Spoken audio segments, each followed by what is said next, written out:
إن الحمد لله نحمده ونستعينه ونستغفره ونعوذ بالله من شرور أنفسنا ومن سيئات أعمالنا من يهده الله فلا مضل له ومن يضلل فلا هادي له أشهد أن لا إله إلا الله وحده لا شريك له وأشهد أن محمدا عبده ورسوله لا نبي ولا رسول بعده أما بعد فيا عباد الله أوصيكم وإياي نفسي بتقوى الله فقد فاز المتقون وخاب الطاغون قال الله تعالى في محكم تنزيله وهو أصدق القائلين أعوذ بالله من الشيطان الرجيم بسم الله الرحمن الرحيم يا أيها الذين آمنوا اتقوا الله حق تقاته ولا تموتن إلا وأنتم مسلمون صدق الله العظيم. Ma'asyiral muslimin, hadirin yang berbahagia. Alhamdulillah, pada kesempatan kali ini patutlah kita mengucapkan syukur kepada Allah Subhanahu wa taala atas karunia-Nya yang sungguh luar biasa kita nikmati. Berada kita di hari yang penuh berkah, yaitu hari Jumat. Perlu kita ketahui, ma'asyiral muslimin, bahwa hari ini begitu banyak Allah memberikan kepada kita keberkahan berupa setiap amal yang kita lakukan dicatatkan oleh Allah Subhanahu wa taala sebagai sebuah kebaikan. Innallaha katabal ihsan ala kulli syai'.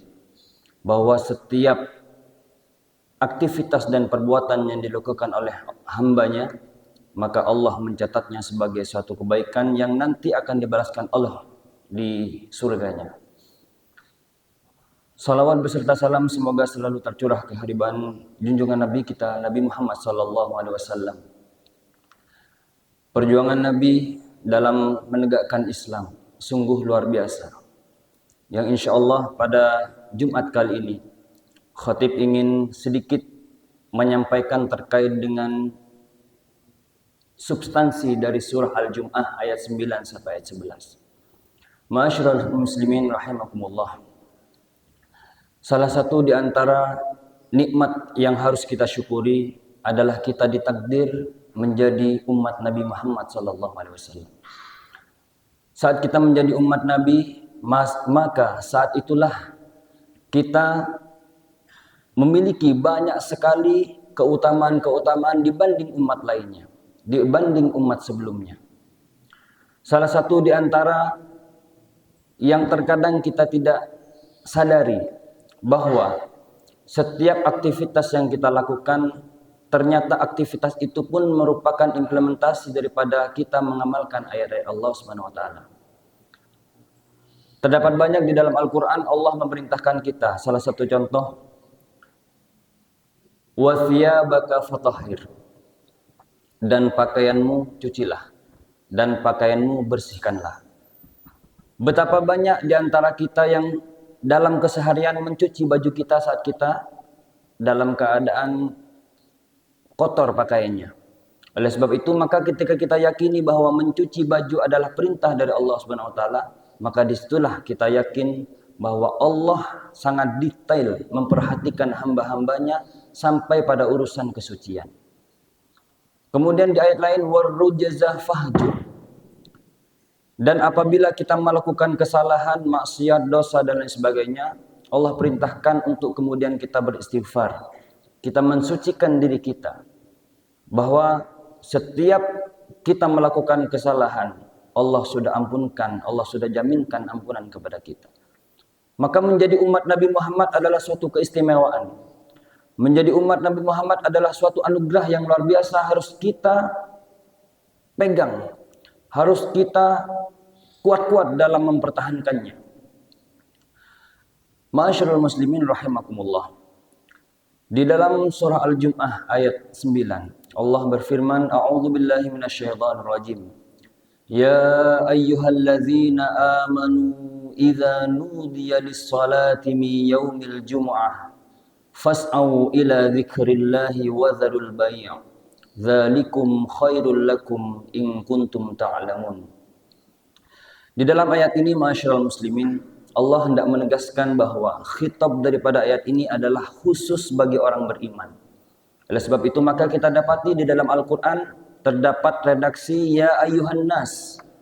Maka ayat ini berlaku untuk semua yang bernama manusia. Tapi ada panggilan khusus yang memang sengaja Allah berikan kepada hamba-hambanya yang disenanginya, hamba-hambanya yang disayanginya, dan hamba-hambanya yang dicintainya. Yaitu ya ayyuhalladzina amanu. Khusus bagi orang beriman Allah memanggil. Apa panggilan Allah Subhanahu wa taala? Idza nudiya lis-salati mi yaumil jumu'ah. Tatkala telah diserukan kepada kalian, yaitu ketika terdengar suara azan, ketika muadzin sudah mengumandangkan azan, fas'au ila dzikrillah, maka bersegeralah untuk mengingat Allah Subhanahu wa taala. Di dalam kitab tafsir Al-Misbah, Profesor Dr. Quraisy Shihab memaknai kata zikrullah ini dengan khutbah dan salat. Maka salah satu di antara wajibnya kita dalam sempurnanya menegakkan salat Jumat ini adalah mengikuti khutbah dan juga mengikuti pelaksanaan salat dengan berjamaah. Zikrullah. Di dalam khutbah kita banyak mendengarkan ayat-ayat Allah Subhanahu wa taala. Kita banyak mendengarkan hadis Rasulullah sallallahu alaihi wasallam. Dan di dalam khutbah pula kita mendapati nasihat-nasihat yang barangkali dan pasti nasihat tersebut yang berasal dari Al-Quran dan hadis dapat mengubah yang semula kita sedang resah, gelisah menjadi bahagia, dan kebahagiaan itu bisa bertahan membuat kita semakin bertakwa dan beriman kepada Allah Subhanahu wa taala. Fas'au ila dzikrillah. Kemudian wazarul bai'. Lalu tinggalkanlah perniagaan. Ma'asyiral muslimin, kenapa ada perintah fas'au ila dzikrillah, perintah untuk segera menuju kepada Allah Subhanahu wa taala, kemudian ada larangan wazarul bai', ada perintah wazarul bai' untuk meninggalkan perniagaan? Karena di ayat 11-nya terjadi dan ini masih ada Rasulullah. Di ayat ke-11 Rasulullah pada saat itu sedang berkhutbah sebagaimana sekarang. Datanglah kafilah dari Syam yang pada waktu itu dipimpin oleh Khalifah Al-Kalbi, Dihyah Al-Khalifah Al-Kalbi. Dan umumnya masyarul muslimin, masyarakat pada waktu itu sangat responsif terhadap perniagaan dan permainan. Dan kita dapati juga di era sekarang, jika ada pasar-pasar, jika ada perniagaan-perniagaan yang itu menguntungkan bagi mereka, mereka rela dalam hal ini meninggalkan majlis-majlis, meninggalkan sholat Jumat, meninggalkan kewajiban mereka kepada Allah Subhanahu wa taala, dan mereka menuju kepada apa yang dalam hal ini mereka ingini, yaitu berupa permainan dan perniagaan. Dzalikum khairul lakum in kuntum ta'lamun. Hal yang demikian itu merupakan suatu yang baik, yang positif, in kuntum ta'lamun, apabila kalian mengetahuinya. Ma'asyiral muslimin, di penghujung ayat ini Allah ingin menegaskan pula bahwa saat kita mengetahui akan esensi sesuatu, maka kita akan mengindahkan, kita akan memperhatikan apa dari isi perintah tersebut. Dan alhamdulillah, jamaah yang hadir di sini tentu lebih baik daripada jamaah yang pada saat itu meninggalkan khutbah Rasulullah sallallahu alaihi wasallam. Alhamdulillah, ini adalah nikmat yang sungguh luar biasa, harus kita syukuri dan semoga kita bisa istiqamah dalam menjalaninya. Kemudian, fa idza qudiyatis shalah, dan apabila telah ditunaikan salat Jumat itu, fantashiru fil ardi. Maka tatkala selesai kita menegakkan salat berjamaah Jumat, Allah dalam hal ini memberikan kepada kita apa yang kita inginkan. Fa idza qudiyatis salatu fantashiru fil ardi wabtaghu min fadlillah wadhkurullaha katsiran la'allakum tuflihun. Maka ma'asyiral muslimin, di dalam ayat ini pula di kelanjutan ayat dalam surat Jum'ah ayat 10-nya, Allah juga tidak kemudian memaksa kita untuk beribadah full dalam satu hari di hari Jumat itu. Maka tatkala selesai dari salat Jumat, Allah memberikan kepada kita perintah, fas'au. Allah memberikan kepada kita wabtaghu min fadlillah. Carilah karunia Allah itu, bertebaranlah kalian di bumi Allah itu. Sesuai dengan apa yang menjadi kesibukan kita, sesuai dengan apa yang menjadi hajat kita, dan sesuai kepada apa yang dalam hal ini menjadi kepentingan bagi kita bersama. Maka Allah dalam hal ini sangat memudahkan kita, masyaallah muslimin. Allah mengumpulkan kita di masjid Allah, di rumah Allah, mendengarkan khutbah yang dimana di dalam khutbah itu terdapat ayat-ayat Allah, terdapat tanda-tanda kebesaran Allah, terdapat sabda Nabi Muhammad SAW yang dalam hal ini Allah secara langsung ingin mengikatkan kepada kita agar kita bisa terus bertakwa, beriman kepada Allah Subhanahu wa taala. Dzalikum khairul lakum in kuntum tuflihun. Apabila kita telah melaksanakan ibadah salat Jumat berjamaah, kemudian kita kembali kepada perniagaan kita, kita kembali kepada aktivitas dan kelakuan kita atau pekerjaan kita, maka apa-apa yang kemudian kita kembali setelah kita menunaikan perintah Allah, disitulah kita akan mendapatkan keuntungan yang luar biasa dari Allah Subhanahu wa taala. Dan masyaallah muslimin, keuntungan yang Allah berikan kepada kita itu tiada bisa kita hitung jumlahnya. Tiada bisa kita ukur luar biasa kebesaran daripada anugerah daripada Allah Subhanahu wa taala. Wa in ta'uddu ni'matallahi la tuhsuha. Semakin kita ingin menghitung-hitung nikmat Allah, maka saat itulah kita tidak akan mampu dan tidak akan punya kemampuan menghitung nikmat Allah Subhanahu wa taala. Ma'asyiral muslimin rahimakumullah.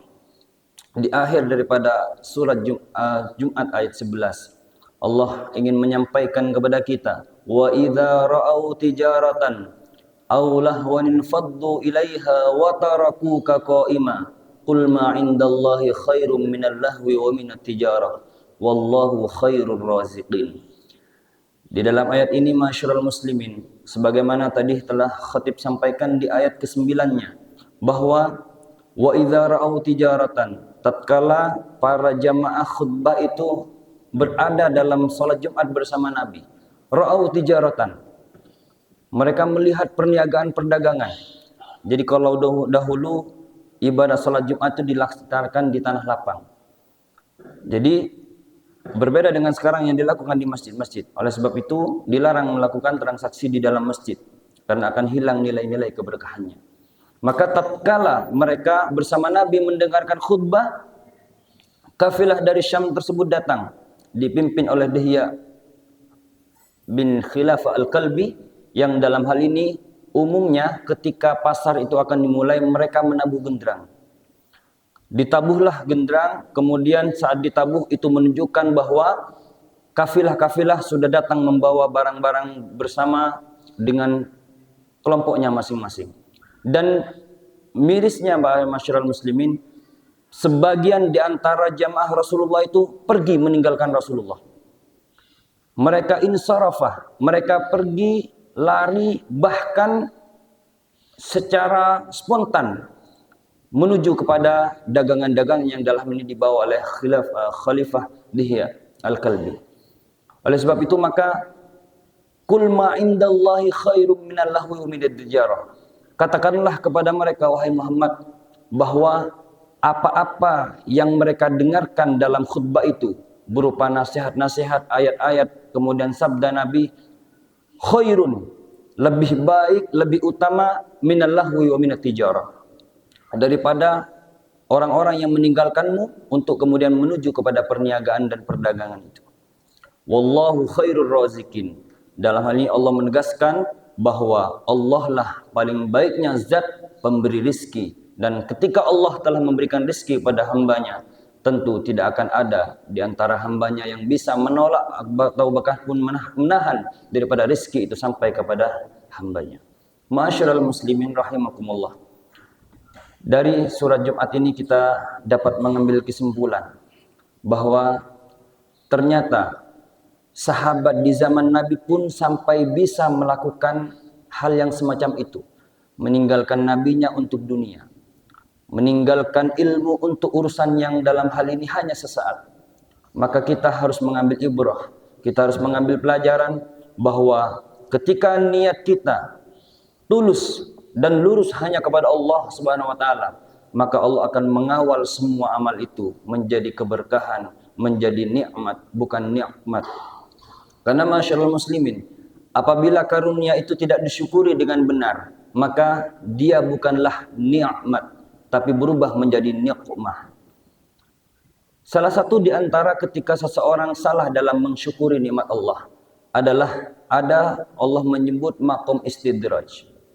Bisa jadi ada di antara saudara kita, siapapun dia, kita pandang bahwa dia orang yang beradab, kita pandang bahwa dia orang yang berilmu, kita pandang bahwa dia orang yang banyak menerima nikmat dari Allah Subhanahu wa taala. Tapi pada hakikatnya, ketika nikmat-nikmat yang dia peroleh tidak kemudian membuat dia dekat dengan Allah Subhanahu wa taala, maka itulah istidraj. Sanastadrijuhum, maka kami biarkan mereka sibuk dengan hartanya, sibuk dengan dagangannya, sibuk dengan kelakuannya, sibuk dengan aktivitasnya, yang mana aktivitas itu tidak bisa menahan dirinya untuk memenuhi panggilan Allah Subhanahu wa taala. Nauzubillahi min dzalik. Masyaallah muslimin rahimakumullah. Tentu kita selalu berharap kepada Allah Subhanahu wa taala agar setiap pelaksanaan salat Jumat membuat kita meningkat keimanan kita dan ketakwaan kita kepada Allah. Maka marilah kita jadikan sebagai momen di hari Jumat kali ini agar kita bisa introspeksi diri, kita bisa mengukur sejauh mana mujahadah kita, sejauh mana kesungguhan kita dalam melakukan pemenuhan kepada perintah Allah Subhanahu wa taala. Dan tentu yang paling tahu tentang amal kita, yang paling tahu tentang sejauh mana kita sudah memenuhi dan menjauhi perintah dari dan larangan Allah adalah kita sendiri dan Allah Subhanahu wa taala. Maka mari di mimbar yang suci ini khatib mengajak diri khatib pribadi dan para jamaah sekalian untuk benar-benar bersungguh-sungguh menjadikan momen salat Jumat sebagai salah satu di antara momen meningkatkan keimanan dan ketakwaan kita kepada Allah Subhanahu wa taala. Barakallahu li wa lakum fil Qur'anil azim wa nafa'ani wa iyyakum bima fihi minal ayati wadh-dhikril hakim wa taqabbala minni wa minkum tilawatahu innahu was-sami'ul alim.